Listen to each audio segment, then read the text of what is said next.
What if I told you that poker is similar to fighting games? In fighting games, there are zoning characters that like to control distance by throwing fireballs or projectiles.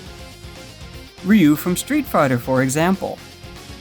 There are also grapplers like Zangief that use command grabs for big damage, and to do that, they need to get close to their opponent. In poker, there are a variety of different player types that play in a variety of different ways. When I play fighting games, I take advantage of other players' mistakes. I do the same in poker, and that's called playing exploitative. Exploitative means to identify a mistake and take advantage of it. Hello, Japanese poker players. My name is Brian from High Score Poker, and today's topic is player profiles. Player profiles is the first step in playing exploitative poker, and by the end of this video, you will be able to make player profiles about the 9 most common player types in poker. Welcome to my character select screen. And in my character select screen, I decided to symbolize each of the 9 player types with food. A little weird? Just wait. All will become clear soon. Select your fighter!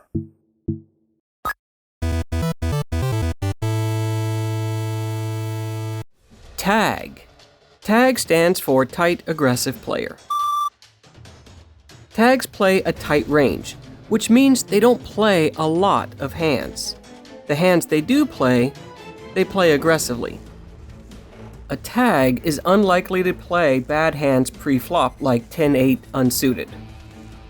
Expect tags to c-bet on flops that favor their range, re-raise you often, and bet correct amounts. Tags are like steak. Oiso. When you think about a good dinner, you think about steak. When you think about a good poker player, you think of a tag. If you think someone is a tag, pay attention to how often they play a hand. A tight range is about 20% of all possible combos. Of course, it depends on many factors, like position at the table, or if the player is getting a lot of good hands in a short amount of time. Pay attention to what hands you see them play pre-flop once they show their cards. Do you mostly see good hands like pocket pairs, hands like ace-king or queen, big suited connectors like 10-9 of diamonds? One exploit against a tag is play hands that you can flop the nuts with,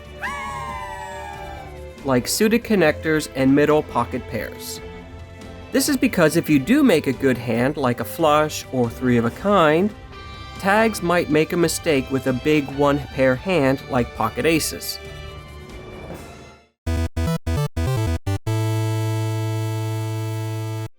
Lag.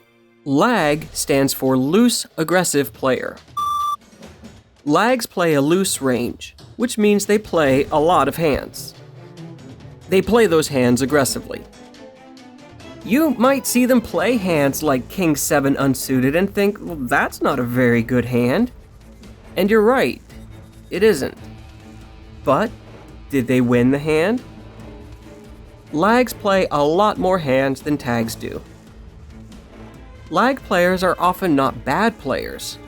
In fact, they are often good players because they make good decisions after the flop. They like to play a lot of hands because they believe they can play better poker than most or all of the players at the table. A big difference between tags and lags is that tags will often have more winning days at the poker table, while lags may have fewer winning days, but on the days that they win a lot more. Lags use aggression to bully other players. Wasabi. Wasabi has a strong flavor. Some people really like it, some don't. Playing like a lag is not for everyone. Just like wasabi isn't for everyone. One exploit against a lag is to not fold to their aggression when you have a pair or better. They can't have a good hand every time, right?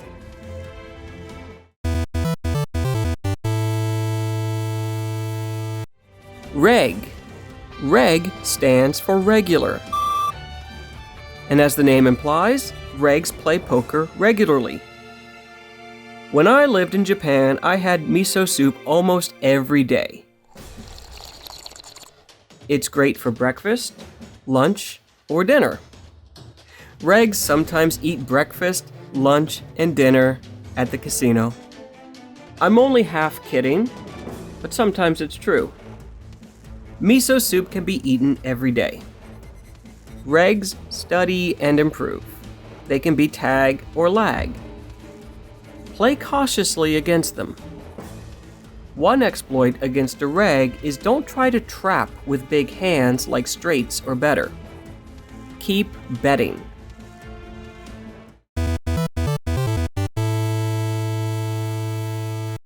Rec. Rec stands for recreational. Recs play poker recreationally as a hobby, or they are still learning. And that's why I decided on the happy set. Some people, incorrectly, label recs as losing players, and maybe years ago, that would be true. Not anymore. Some recs can be good at poker. Happy sets can taste good too. But more often than not, they aren't. Recs will make a lot of mistakes since they haven't learned or studied enough poker yet. One exploit you can use against a rec that makes a lot of mistakes is to play aggressively against them if they have shown a tendency to fold a lot to aggressive action, like big bets and re-raising. What kind of mistakes? Well, bad bluffs, playing the wrong hands, playing scared or nervously, and more.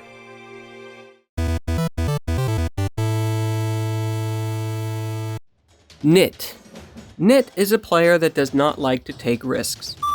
Very important, don't call someone a nit. It's not a very nice thing to say. Nits play very few hands pre-flop, and if they do and their hand doesn't improve after the flop, they will check and fold too much. Nits are tofu. Kind of a weak taste, and easily breakable. Nits are not the same as recs, since nits usually know more about poker. It's not about skill level, it's about their confidence. But be careful. When a nit does show aggression, it's almost always because they have a very strong hand on the flop, and that hand is improved. Let me repeat that. Be careful when nits show aggression. They are likely to have top 2 pair or better. Tofu can take on the taste of the food it's cooked with, like mabadofu. A nit with a set of aces is no longer weak, they're strong. One exploit against a nit is to try and play a lot of hands against them and fold when they become aggressive. Don't bluff when they continue to call or raise you.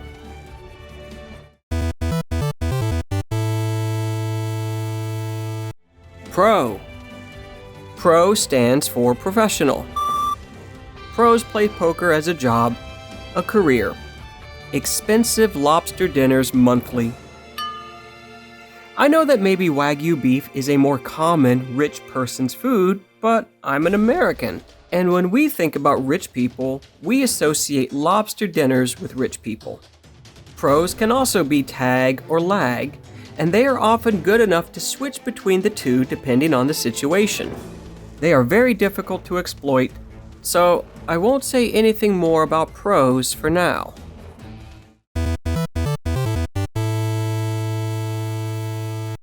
Calling stations. Calling stations don't like to fold. They often play loose ranges, similar to lags. Ekibin. It's obvious why I chose Ekibin for calling stations. If they like their 2 cards, they aren't folding. They will call with gutshot straight draws, even bottom pair. What hands did you see them play? Surprised that they made a flush or a straight even though they had to call a lot of bets? Don't be, that's what calling stations do. They see folding as being weak, and they don't like to look weak. Folding is boring. They didn't go to the casino or the poker room to fold. One exploit against a calling station is, don't try to bluff them. They don't like to fold. Bet often when you think they have a good hand, but your hand is better.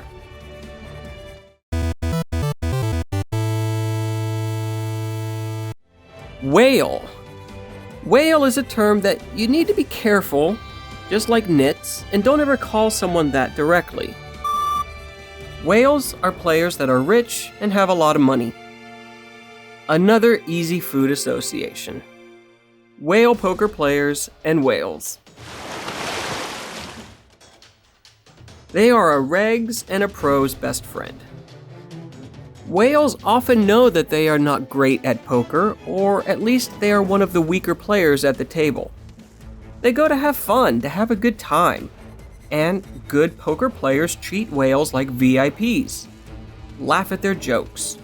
Never say anything bad about how they're playing, because their money is welcome and it's available to be won. Whales seldomly play tournaments, they play cash games. One exploit against a whale is to try to play big pots against them, especially when you have a very strong hand, and fold less often when you have good draws, like a draw to a straight or a flush.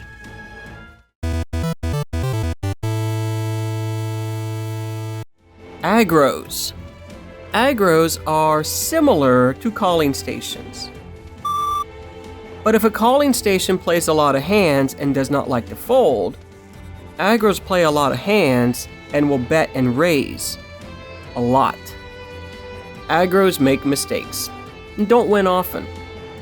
Aggros are difficult to identify unless you have played against one on many occasions. Not all aggressive players are aggros. You might see similar hands played by lags, but where lags are usually successful, aggros just play crazy and often lose. Aggros are like if someone secretly put red peppers in your food. Spicy and painful. If you don't know that a glass of milk is the best way to deal with spicy food, it can feel like a helpless situation. If you don't know how to play against an aggro, it can also be a bad time for you. One exploit against an aggro is to not play scared. Aggros apply pressure with bad hands and want you to fold too much. Those were the 9 most common poker players I play against here in Europe. Tags, lags, regs, calling stations, and recs are the most common. Every time I sit down to play poker, I'm watching and studying the players at my table, even if I've played against them before, and especially I watch the players that I haven't. You must pay attention to what is happening at the table even when you're not playing a hand. Just because you folded doesn't mean the game stopped being played. Valuable information is always happening all around you. Look at the players' cards at Showdown and remember what the action was. What happened pre-flop? Who checked or bet? Were there any re-raises? What bet sizes were used? What kinds of flops slowed down the action? What kinds of flops sped the action up? Did you see any crazy bluffs? These and much more. Know your opponent. Use their mistakes against them, just like in a fighting game. If you've seen enough evidence to make a profile about a player, then do it. You could be right, or you could be wrong. And that's fine if you're wrong. Make adjustments. Professional poker player Sami Farha once said, "The one who bets the most wins. Cards just break ties." Not as true as it used to be, as poker and poker strategy has developed and changed.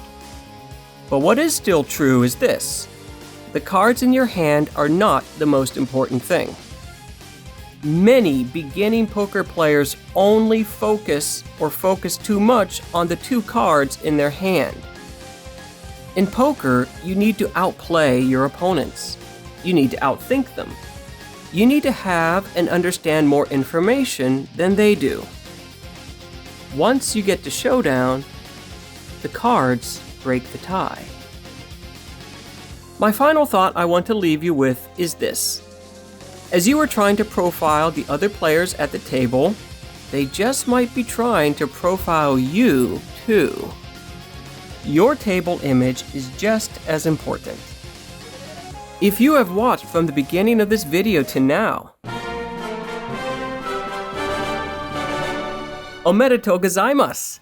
You have just leveled up and gained the ability of Profile Scan. You now know how to observe the players around you, identify their weaknesses, and attack. Today we talked about 9 different player profiles. How many of them have you played against? Leave your answer in a comment. Nihongo mo daijoubu desu. Arigatou gozaimasu for watching. Mate ne.